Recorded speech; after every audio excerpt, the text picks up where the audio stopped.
자, 여러분 메리 크리스마스예요. 메리 크리스마스. 메리 크리스마스입니다. 메리 크리스마스가 어떤 날이에요, 여러분? 그렇죠. 예수님께서 이 땅에 태어나신 날, 이 땅에 오신 날, 그날을 기쁘고 기념하는 날이 메리 크리스마스죠. 그래서 전도사님이 작년에 이런 설교를 했었어요. 메리 크라이스트 마스라고 해서 이 의미를 나눠서 기쁜, 메리가 기쁜 크라이스트 예수 그리스도 마스 예배에서 우리가 기쁘게 예수님을 예배드리자라고 하는 그 의미가 메리 크리스마스라고 설명을 해줬죠. 그래서 우리 옆 친구한테 한번 이렇게 인사해 봅시다. 메리 크리스마스 해볼까요? 자, 우리 반대편 친구에게도 메리 크리스마스. 자, 좋습니다. 여러분 메리 크리스마스입니다. 우리 기쁘게 예수님을 찬양하는 그날이기 소망합니다. 이렇게 우리가 메리 크리스마스라고 외치면서 이렇게 성탄절을 기념하는 것처럼요, 사실 우리 그리스도인에게 있어서 예수님이란 존재는 여러분 너무 중요해요. 너무 없으면 안 될 존재예요. 혹시 이런 말 알아요? 가오 빼면 시체, 의리 빼면 시체, 이런 말 한번 들어봤죠? 여러분 그리스도인은요, 예수님이 빼면, 예수님이 없으면 우린 시체나 마찬가지입니다. 그만큼 너무 중요한 사람이에요. 너무 중요하신 분이에요. 그래서 여러분에게 한번 질문을 던져보고 싶어요. 이렇게 너무 중요하신 예수님, 여러분 예수님 하면 어떤 게 떠올라요? 무엇이 떠올라요?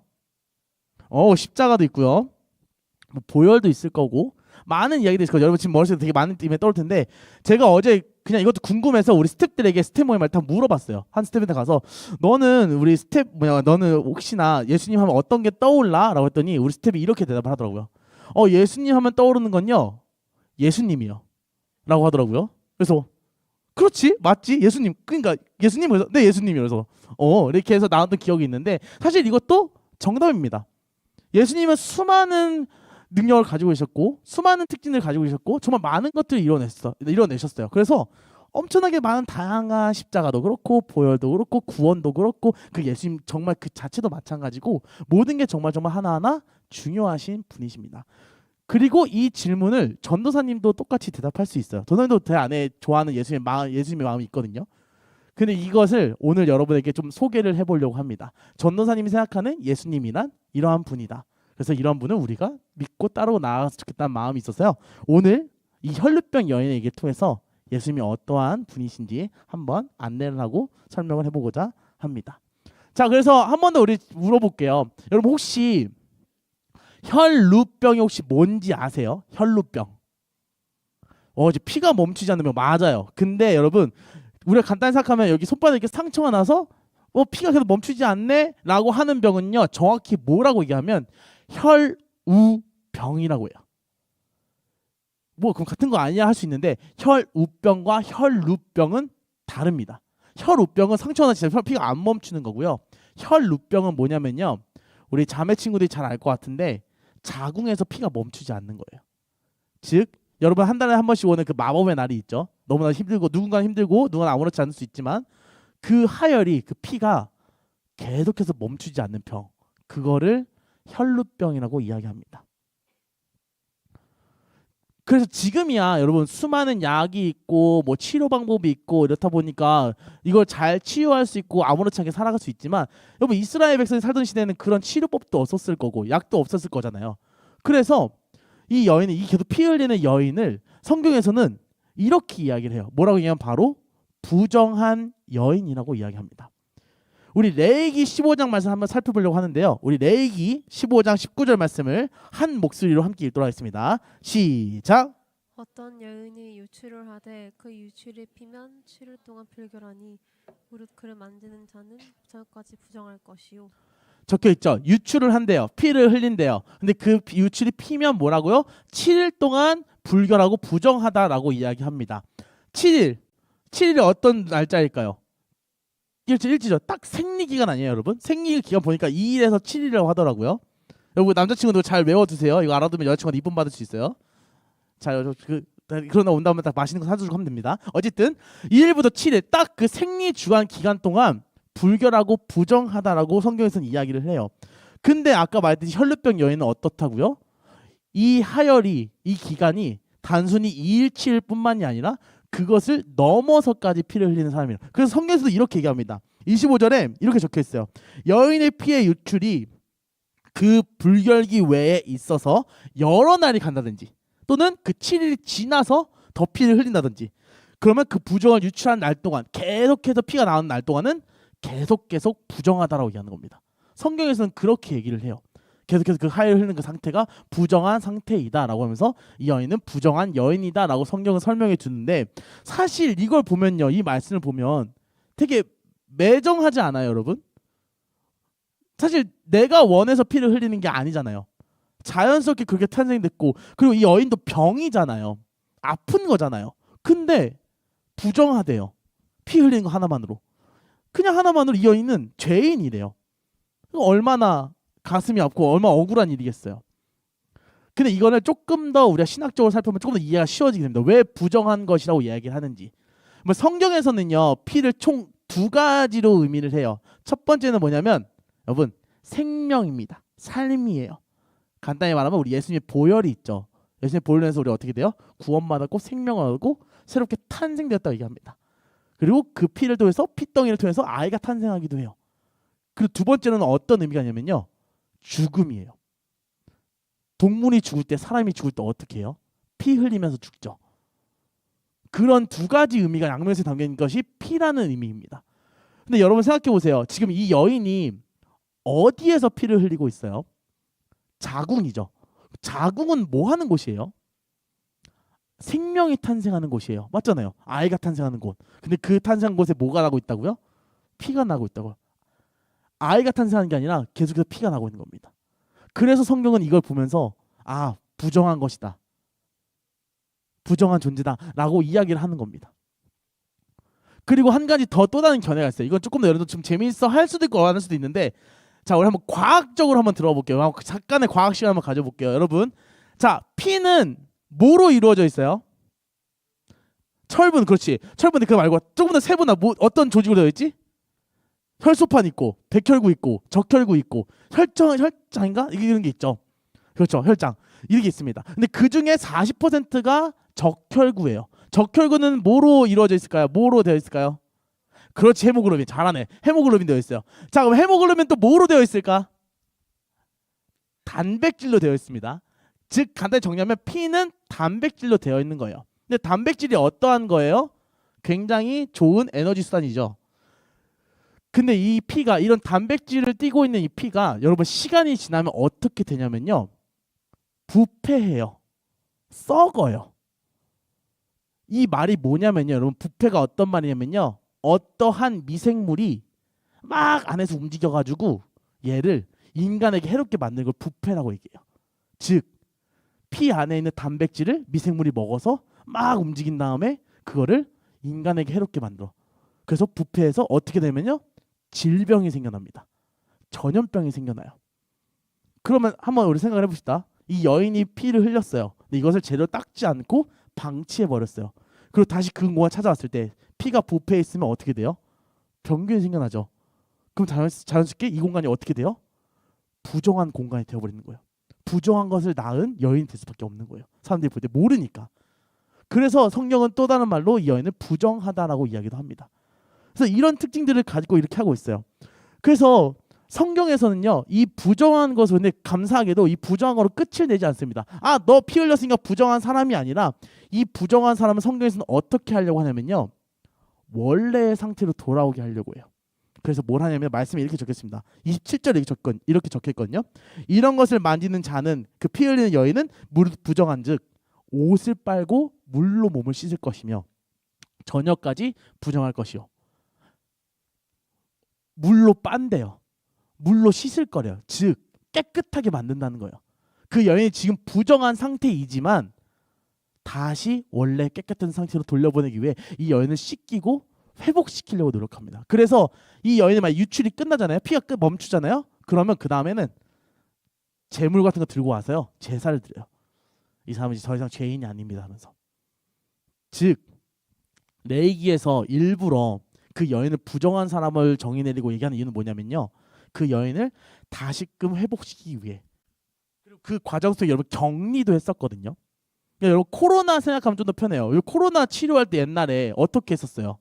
격리했잖아요. 일주일, 2주 격리한 다음에 약 먹고 그 다음에 어떻게 해요? 사회생활 돌아왔잖아요. 그런 거 똑같은 겁니다. 이 여인도 일주일의 기간 동안은 치료의 목적, 회복의 목적으로 잠시 격리해두고 옷을 빨고 깨끗해서 나중에 제사까지 드리면서 원래 상태로 할 수 있게 만들려고 노력했던 말씀이 바로 이 레위기의 말씀이에요.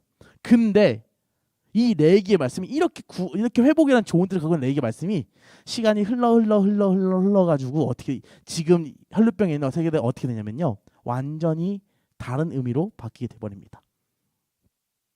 본문 말씀에 있는 지금 혈루병 여인이 있는 그 시대에 이스라엘 백성들은요, 이 여인한테 어떻게 말하냐면요, 이렇게 얘기해요.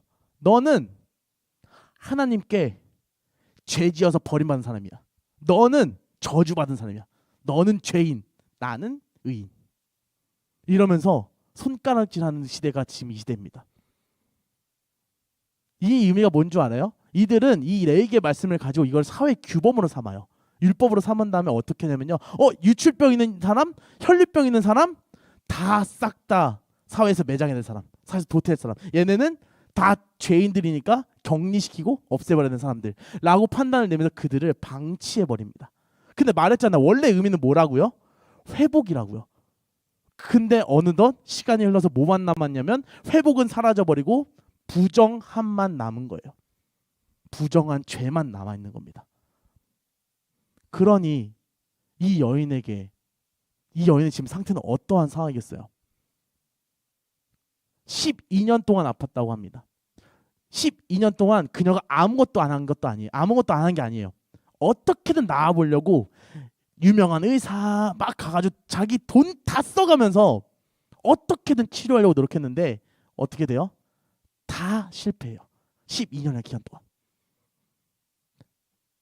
A라는 사람 만나봤는데도 안 되고 B라는 사람 만나봤는데도 안 되고 다 실패합니다. 그리고 거기다가 세상 사람들은, 이 나라 같은 이스라엘 백성이라는 사람들은 나한테 손가락질해. 너는 죄인이야. 너는 하기 버림받은 사람이야. 너는 저주받았어. 그러니까 저리 꺼져 라고 하면서 그녀를 격리시키고 도태시키고 사회에서 그냥 매장시켜버리죠. 그럼 그녀 안에 뭐가 있을까요, 여러분? 깊은 절망감이 있지 않을까요? 좌절감이 있지 않을까요? 자괴감이 있지 않을까요? 어찌 보면 또 다른 자기 혐오도 있을 수 있죠. 왜 나는 이렇게 태어나서, 나는 왜 이렇게 자라나서, 내가 이렇게 노력했는데 하나도 안 돼? 왜? 근데 이런 말들 하나하나가 여러분 어디서 많이 본 모습들 같지 않아요? 우리도 그러하잖아요, 사실. 너무 행복하게 살았으면 좋겠지만 가끔은 우리의 실패함에, 우리의 연약함에, 우리의 부족함에 꽂혀가지고 나는 왜 이렇게 태어났지? 나 왜 이러지? 나 왜 이렇게 생겼지? 나 왜 이렇게 살아가고 있지? 내 인생은 왜 이러지? 남들 다 잘 사는 것 같은데 쟤네 너무 잘 살고 있는데 왜 나는 맨날 이렇게 살아야 되는 거지? 라고 하면서 어쩌면 이 여인과 똑같은 길을 우리도 가고 있진 않냐는 거죠.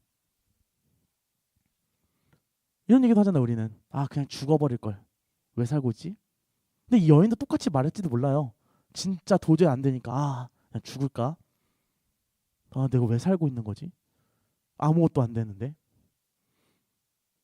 그렇게 깊은 절망의 수렁에 빠져있는 그녀에게 갑자기 근데 한 가지 기쁜 소식이 들려옵니다. 그게 뭐냐면 바로 메시아 예수예요. 예수님의 소문을 들어요, 갑자기. 근데 예수님이 그 전에 엄청난 많은 사역들을 하셨거든요. 그래서 예수님이 이런 사람이네, 메시아래, 구원자래 라고 하면서 듣게 됩니다. 그래서 성경에는 뭐라고 적혀있냐면요, 그걸 들었대요. 그리고 그 여인은 예수님께 찾아갔대요. 그리고 예수님 옷자락을 만졌고 병이 나았다고 성경은 단 2문장으로 그냥 정리해서 끝을 냅니다. 근데 여러분 되게 심플하게 정리되어 있거든요. 근데 여러분 생각해 보세요. 이 2장의 심플한 이야기가 과연 간단했을까요? 과연 그냥 쉬웠을까요? 그냥 예수님 오네? 그냥 가서 만져도 되겠다. 이 결정하는 것 자체가 과연 이 여인에게 정말로 쉬웠을까요? 아니겠죠. 그녀는 예수님께 나아가기 전에 맨 처음 했던 건 뭐냐면 이걸 했을 거예요. 자신과 마음과 싸웠을 거예요. 아까 얘기했잖아요. 그 여인한테 뭐가 남아있다고요? 깊은 절망감, 좌절감, 자기 혐오. 그 모든 것들 앞에서 얼마나 하나님과 싸웠겠어요. 하나님이 그런 분인데 예수님이 정말 메시아래. 근데 과연 될까? 과연 나을까?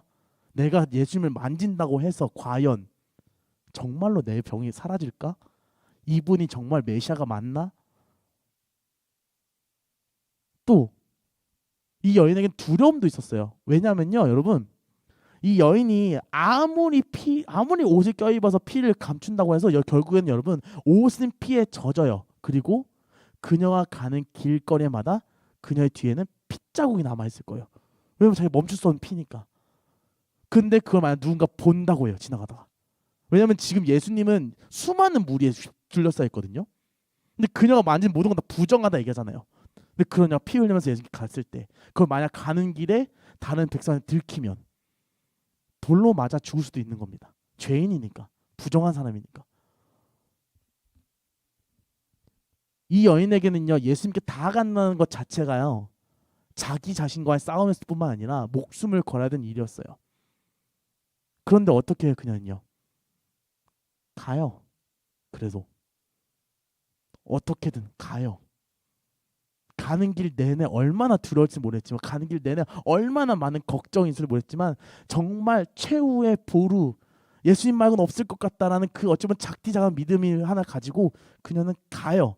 그리고 병이 낫죠. 그러한 믿음이 여러분 우리에게 있냐는 겁니다. 누군가는 이렇게 얘기할 거예요. 이 여인을 보면서 어쩔 수 없는 믿음이라고. 그러면서 이렇게 말합니다. 아니, 더 중요한 건, 우리에게 믿음이 더 중요한 거는 평소의 믿음이지. 우리가 잘 살고 있을 때 그렇게 예수님을 하는 그 믿음이 더 중요한 거지.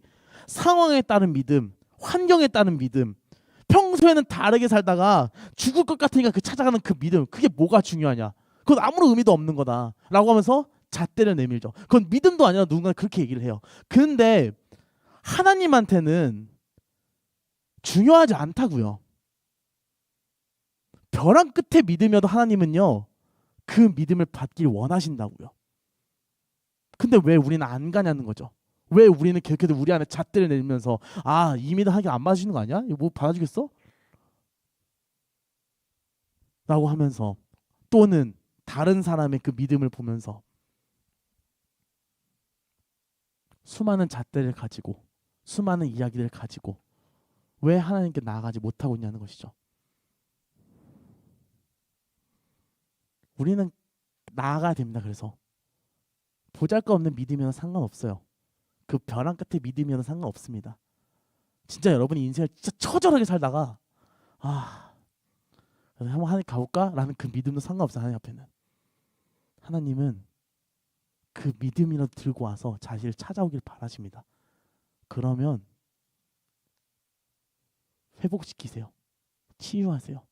그리고 참 너무 감사한 건 뭐냐면요, 하나님은요, 치유하는 걸 넘어서서 더 많은 것들을 이루시게 됩니다. 왜냐면 오늘 본 말씀이 그렇거든요. 예수님이 옷자락을 누가 만진 그 치유를 당한 걸 그 알고 나서 갑자기 그 자리에 멈춰서서 여인을 찾아요. 제자들한테, 야, 누가 내 옷자락을 만졌다. 누군지 찾아라. 누군지 알아내라. 근데 우리가 보면 뭐야, 이 여인을 너무 챙겨주려 했던 건가? 라고 생각할 수 있는데, 사실 이 앞에 이야기를 보면요, 이 예수님의 행동이 이해가 안 돼요. 왜냐면 예수님이 지금 어디로 가고 있는 길이냐면요, 여러분, 회당장 야이로의 딸에게 가고 있습니다. 되게 어린 딸이거든요. 애기거든요. 근데 애기가 죽어가고 있어요. 그래서 야이로 가서 예수님한테, 예수님 제발 우리 딸 한 번만 살려주세요. 그래서 예수님 알겠다고 해서 지금 가고 있는 길입니다.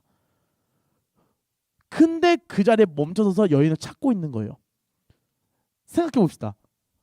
어린 딸이 더 중요할까요? 이 여인이 더 중요할까요? 우리가 생각했을 때 당연히 어린 딸 아니에요? 이 여인은 죽어가고 있는 건 아니잖아요. 이 여인은 나중에 어린 딸 살리고 다시 돌아와서 찾아도 늦지 않을 수 있잖아요. 지금 저 급한 거는 지금 목숨이 내일이면 죽을 것 같은 그 아이한테 가는 게 더 중요한데, 예수님은 그 자리에 멈춰서서 이 여인을 찾아요. 이 남몰래 치유받던 이 여인을 찾습니다. 왜냐하면 예수님한테는요, 그 어린 딸도 이 여인도 똑같이 중요했기 때문이에요. 왜냐하면 이 여인에게 하나님께서 가르쳐주고 싶었던 건 뭐냐면요, 이 여인을 일부러 찾아서 해주고 싶었던 건 뭐였냐면요, 그녀에게 외적인 치유를 뿐만이 아니라 진정한 구원을 허락하시기 위해서 예수님은 그녀를 찾습니다. 우리 마가복음 5장 33절 34절 말씀인데요, 우리 함께 한 목소리 읽도록 하겠습니다. 시작. 여자가 자기에게 이루어진 일을 알고 두려워하여 떨며 와서 그 앞에 엎드려 모든 사실을 여쭈니 예수께서 이르시되 딸아 네 믿음이 너를 구원하였으니 평안히 가라 내 병에서 놓여 건강할지어다. 아멘. 여기 적혀 있습니다. 33절 한번 앞에 한번 보여주세요. 여기 적혀 있죠. 여인이 지금 두려워서 막 떨고 있다라고 얘기합니다. 하나님 막 부르니까 자기가 한 줄 알고 가서 두려워 떨어요. 그러면서 막 얘기하죠. 그 수많은 사람들 앞에서, 자기가 죄인인 걸 아는 수많은 사람들 앞에서, 예수님 앞에서 심히 두려워 떨면서 막 고백을 합니다. 주님, 제가 12년의 기간 동안 이렇게 아팠고요, 힘들었고요, 제 삶이 너무나도 어려웠고요, 이랬어요. 이 여인이 그렇게 두려워하는 이유가 뭐냐면요, 예수님이 그러한 능력이 있다는 걸 이제 그녀는 깨달았거든요. 자기 병이 나으면서, 아 진짜 메시아구나. 근데 이 여인 안에 그런 질문이 있었을 수도 있습니다. 이 병을 가져갔는데 다시 나한테 이 병을 주시는 건 아닌가? 이분이 혼을 낸다면 난 어떻게 해야 되지? 라고 하면서 그걸 남몰래 만진 거잖아요. 그러니까 자신이 혼날까 봐 두려워 펄펄펄 떨면서 이야기를 합니다. 근데 그런 여인에게 그렇게 자신의 죄와 자신의 연약함과 자신의 부족함을 하나님 앞에, 예수님 앞에서 고백하고 있는 그녀에게 예수님은요 이렇게 얘기하는 거예요. 딸아, 딸아, 네 딸아. 여러분, 이 여인은요 부모에게도 버림받은 사람입니다. 부모에게도 함께 있을 수 없는 사람이요. 뭐 만지는 모든 게 다 부정하니까. 그리고 아까 얘기했잖아요. 사회적으로 매장당했다고요. 이 세상에 아무도 내 편이 없는 것 같고, 아무도 나를 챙겨준 사람이 없는 것 같고, 나 혼자 있는 것 같은 이 세상, 무너질 것 같은 이 세상, 아무것도 나에게 도움되지 않는 이 세상, 아무리 노력해도 안 될 것 같은 이 세상에, 이 세상인데 나한테는 정말 나의 편이 하나도 없는 이곳인데, 그 메시아는 예수가 이렇게 얘기하는 거예요. 딸아, 이 말은 그거예요. 내가 너의 가족이다. 내가 너의 편이다. 내 딸아. 그리고 얘기하시는 거예요. 너의 믿음이 너를 구원했다고. 너의 그 보잘것없는 그 작은 믿음, 너가 생각하는 그 믿음, 정말 그 간절한 그 믿음이 너를 치유했고 너를 구원했어 라고 하면 예수님 얘기하시면서 그녀의 믿음을 인정해 주세요. 그리고 명령하시죠. 평안히 가라. 평안히 살아라. 너의 병에 더 이상 얽매일 필요 없다. 가라. 라고 하면서 그녀에게 외적인 치유뿐만이 아니라요, 내적인 치유, 내 마음에 그 깊게 12년 동안 골마했던 그 상처도 보시면서 그걸 치유하시고 거기에 살아갈 이유마저, 살아갈 목적마저 하나님께서는 예수님 주세요. 평안히 가라는 그 말 한마디로. 여러분, 그렇다면 이런 구원을 받은 이 여인이 어떠한 삶을 살았을까 이후에 저는 그렇게 생각해요. 하나님을 전하지 않았을까요? 이 여인이 자기와 똑같은 병인 사람한테 가서 이렇게 말하는 거죠. 야, 나 나았어. 나 10년 동안 이렇게 고생했는데 나았어. 근데 그 누가 하는 줄 알아? 예수님. 야, 그 메시아라고 하는 예수님, 그 말로만 듣고 소문 듣고 예수님이 날 낫게 했다고. 그러니까 너도 나을 수 있어. 너도 가능해. 지금 당장 예수님 가서 그 믿음을 드려. 라고 하면서 끝없이 자신의 그 향한 그 하나님의 사랑을 증거하고 나타내면서 복음을 전하며 살지 않았을까요? 그의 삶에 정말 눈앞이 깜깜했고 12년 동안 병이 치료되지 않아서 내가 진짜 내 삶이 미래가 없어 보이고 아무것도 없어 보이는 그녀에게 하나님은, 예수님은 그 복음을 전하는 인생을 허락하신 거죠. 근데 여러분, 이런 게 이 여인에만 있는 게 아니라는 겁니다. 이 여인에게만 있는 게 아니라 이 은혜와 사랑이, 이 구원하심이 여러분 우리에게도 있다는 거예요. 단순하게 그냥 이 혈루병 여인에게 있는 스토리가 아니라요, 이건요 우리에게도 똑같이 적용되고 임한다는 겁니다. 하나님께서 이 혈루병 여인을 통해서 알려주시는 거예요. 그 수많은 무리한테 알려주시는 거예요. 그리고 그 옆에 있던 야이로에게도 알려주는 겁니다. 야이로는 계속 벌벌벌 하고 있고 나 내 딸 빨리 살려야 되는데 어떻게 하는데 그 두려워하고 있는 야이로에게 똑같이 말하는 겁니다. 근데 우리가 그러면 할 건 별거 없어요. 그냥 그 믿음 드리는 거예요. 그 별거 아닌 것 같은 그 믿음. 별거 아닌 것 같아서 미안해요. 하지만 엄청 큰 믿음일 수도 있죠. 근데 그 믿음을 하나님께 드리는 것. 그게 우리가 하면 되는 거예요. 그러면요. 하나님께서는요. 우리가 생각한 걸 뛰어넘어서 너무나도 큰 사랑과 은혜. 분명히 이 여인이 원했던 건 외적인 치유밖에 없잖아요. 근데 어떻게까지 해요? 내적인 치유뿐만이 아니라 그녀가 살아갈 목적까지 주시는, 그녀가 상상하지 못한 영역까지 치유하시고 살려주시는 그 하나님의 은혜를 우리는 경험할 수 있는 겁니다. 그렇기 때문에 우리가 우리의 삶에서 여러분 하나님께 나아가시면 돼요. 어떤 선생님이 이런 말씀을 하시더라고요. 아까 일부에 한 선생님이 말씀하셨는데 자기가 왜 이게 이 열심히 살아가는 인생 가운데서 진짜 정답을 모르겠대요. 근데 하나님께서 시간이 지나면서 계속 하나님 곁에 있다 보니 하나님께 내 인생을 드리다 보니까 나에게 정답을 알려주더라 라고 하시면서 더더욱 하나님의 은혜 가운데 살아가기 원한다고 고백하시더라고요. 근데 똑같은 거예요, 여러분. 여러분 인생도 마찬가지입니다. 그렇게 혈루병 여인에게 보여준 그 사랑을 여러분 받고 살아갔으면 좋겠어요. 그렇게 여러분의 인생을 드렸으면 좋겠습니다. 말씀을 마무리하고자 합니다. 여러분 사실 이 설교가 전도사님이 굉장히 특별한 설교예요. 사실은 또 원래 되게 좋아하는 본문이기도 하거든요. 좋아하는 되게 인물 중 한 명이기도 하고 그래서 엄청 나누고 싶었던 내용 중에 하나인데 이 오늘의 설교가 전도사님께서 왜 특별하냐면요. 전도사님이 예전에 이제 저희 분나우리교회 오고 싶어서 이제 청년일 때 이제 면접을 보기 위해서 이게 준비해야 될 자료들이 있었습니다. 뭐 자기소개서도 있고 사역계획표도 있고 막 이렇게 많이 있는데 그 중에 하나가 뭐가 필요했냐면요. 설교 영상이 필요했어요. 근데 도사님은 설교를 한번 해본 적이 없거든요. 그때는. 근데 갑자기 설교 영상을 달라는 거예요. 그래서 신학이란 것도 배워보지도 않고 아무것도 나의 지식이 없고 아무것도 없는데 어떡하지 하다가 쓰는 설교가 뭐냐면 오늘의 설교예요. 그리고 이걸 가지고 녹음을 하고 녹화를 하고 그 준비했던 그 기억이 있습니다. 근데 이 설교를 왜 선택했고 정했냐면요. 사실 여러분 딱 하나였어요. 내가 앞으로 만날 고3 아이, 고등부 아이들, 내가 앞으로 만날 우리 아이들에게 전하고 싶은 이야기는 이거다. 하나님은 이러한 분이시라는 거. 삶이 아무리 무너져 있다 할지라도 12년의 그 기간 동안 힘든 삶을 살지라도 하나님은 그럼에도 사랑하신다. 그것을 전하고 싶어서 저는 이 설교를 준비했었습니다. 그리고 3년의 사역 동안 그것만 바라봤던 것 같아요. 여러분 괜찮아요.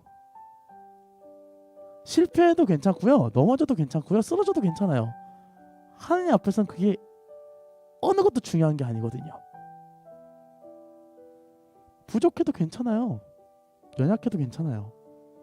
여러분 도사님의 삶 알잖아요. 제가 맨날 설교할 때 얘기하잖아요. 저는 삶 어땠어요? 어렸을 때 소아암 걸려서 죽기 직전까지 가보고 중학교 때는 왕따 당해가지고 학교폭력 온몸에 피멍이들 맞으며 다녔고 고3 때는 도저히 내 눈앞에 보이지 않는 그 대학의 길 때문에 죽을까 자살해볼까 죽을까 하면서 그 옥상에 올랐던 그 기억도 있어요. 물론 그때 얘기했듯이 고소공포증 때문에 내려왔지만 얼마나 감사한지. 근데 그러한 삶을 살아간 저도요. 여러분 앞에서 지금 이렇게 말씀을 전하고 있는 사람이 됐어요. 이게 제가 해서가 아니에요, 여러분. 하나님께서 하신 거지. 하나님께서 세우신 거죠. 근데 여러분도 마찬가지라는 거예요. 저는 그렇게 대단한 사람도 아니고요. 오히려 여러분보다 더 부족한 사람이에요. 근데 이런 부족한 사람도 하나님께서 원하시면요. 쓰세요. 단 하나. 나의 믿음을 드릴 때. 그래서 여러분의 삶에 그 믿음을 드렸으면 좋겠습니다. 그래서 저보다 더 귀하게 쓰임 받았으면 좋겠어요. 전도사라는 말 아니에요. 교역자라는 말 아니에요. 목사라는 말 아니에요. 여러분의 삶에서 삶의 예배를 드리면서 성도로서, 제자로서, 왕의 자녀로서 여러분 인생 가운데 정말 정말 귀한 예수를 쫓아가고 하나님을 닮아가고 이 혈루병 여인의 삶이지만 그렇게 부어졌던 그 사랑을 받으면서 진정한 구원을 받으면서 정말 그 안에 살아가는 우리 귀한 고등부 친구들이 되기를 간절히 바라고 소망합니다. 네, 우리 함께 자리에서 내려볼까요? 우리 함께 찬양을 나누면 너무 좋을 것 같은데요. 우리 주의 옷자락을 만지며 라는 찬양입니다. 말씀을 준비하면서 계속 이 찬양이 떠오르더라고요. 이 찬양의 가사가 우리의 고백이 되기를 간절히 소망합니다.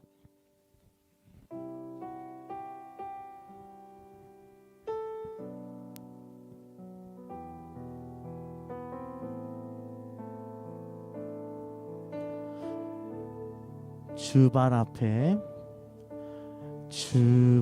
앞에 무릎 꿇고 그 사랑에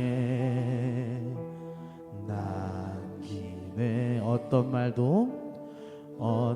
말도 그 어떤 소리도 그 발 앞에서 잠잠해지네. 주 나의 사랑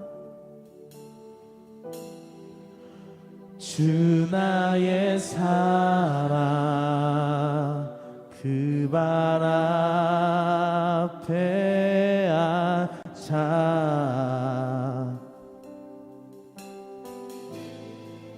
내 모든 기도는 사랑의 노래가 되네. 주의 옷자락 만지며 주의 옷자락 만지며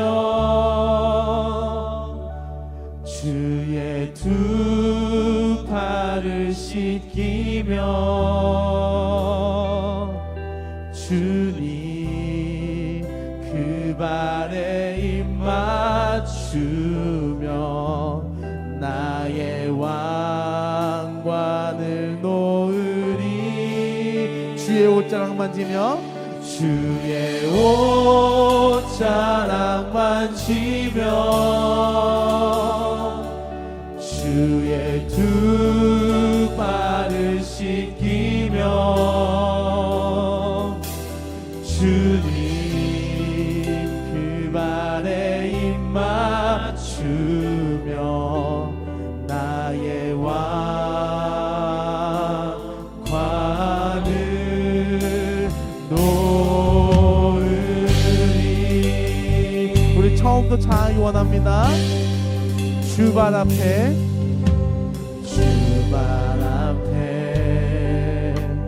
무릎 꿇고 그 사랑에 남기네. 어떤 말도 그 어떤 소리도 그 발 앞에서 잠잠해지네. 우리 함께 고백하며 나아갑시다. 주 나의 사랑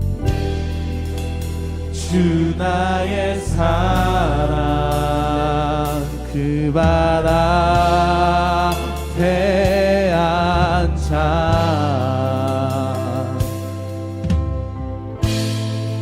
내 모든 기도는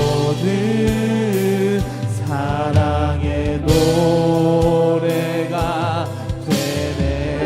주의 옷자락 만지며 주의 두 발을 씻기며 주님 그 발에 입 맞추며 나의 왕관을 놓으리. 주의 옷자락 만지며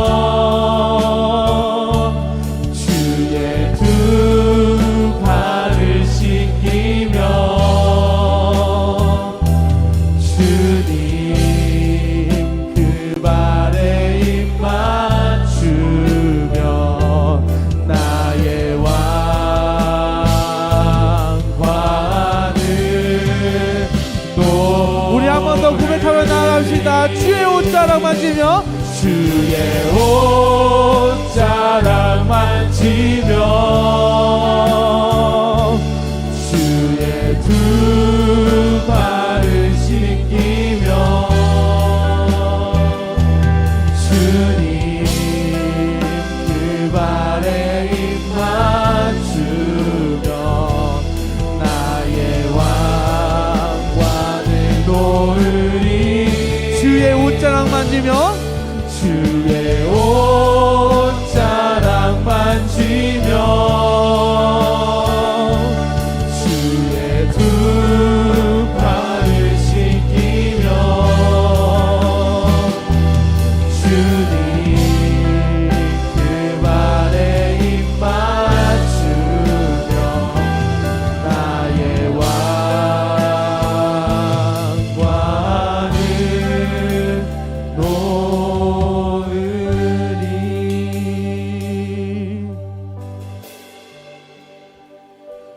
나의 것 하나 없네. 오직 주의 은혜만.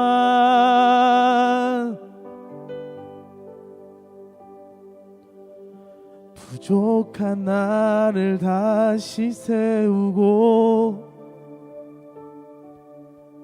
주의 나라 위에 살게 하셨네. 오직 단 하나 주의 은혜로 살아가네. 주의 은혜로 살아가네. 저부가 나옵시다. 주의 나라 위에 주의 나라 위에 그 영광 위에 내 목숨도 아끼지 않으리. 나의 모든 것 나의 모든 것 생명과 호흡마저도 주께서 부어주셨으니 영원한 나라 영원한 나라 그곳을 향해 나 순례의 길을 걸어가리. 모든 상황 속에서 순결한 주의 증인 되어 나를 부르신 그 한번에 고백하고 나갑시다. 주의 나라 위에 주의 나라 위에 그 영광 위에 내 목숨도 아끼지 않으리. 나의 모든 것 생명과 호흡마저도 주께서 불어주셨으니 영원한 나라 영원한 나라 그곳을 향해 나 순례의 길을 걸어가니 모든 상황 속에서 순결한 주의 증인 되어 나를 부르신 그 뜻 따라 나아가리라. 아멘. 우리 기도하며 나아갑시다. 주님, 나의 것 하나 없습니다. 오직 나에게 남은 건 그 주님의 은혜와 사랑, 그 구원밖에 없습니다. 그 혈병 여인처럼 정말 힘든 삶을 살아온 우리지만 그럼에도 주님께서 우리에게 남기신 것은 구원이셨고 사랑이셨고 우리를 살리신 그 은혜였습니다. 지금 그러니 우리가 주님께 나아가기 원합니다.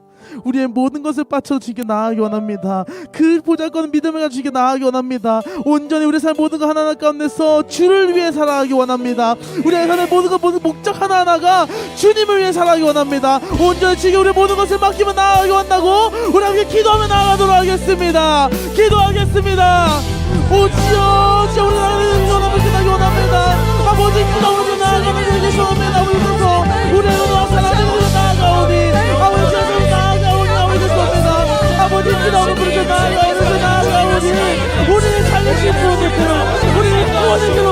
분은 주님밖에 없구나 고백 너무 나아가옵니다. 그러니 주여 우리의 삶을 드립니다. 우리 모두 드립니다. 주여 그리스도를 향해 우리 나아가기 원합니다. 아버지 주여 주여 기도하면서 나아가는 것을 주시고 아버지 여전히 나아가십니다.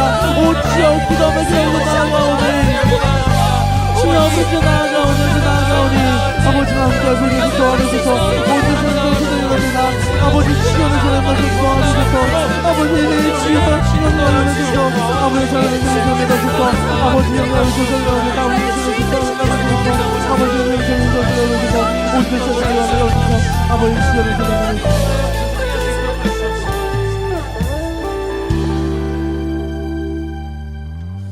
하나님 감사합니다. 주님 감사합니다.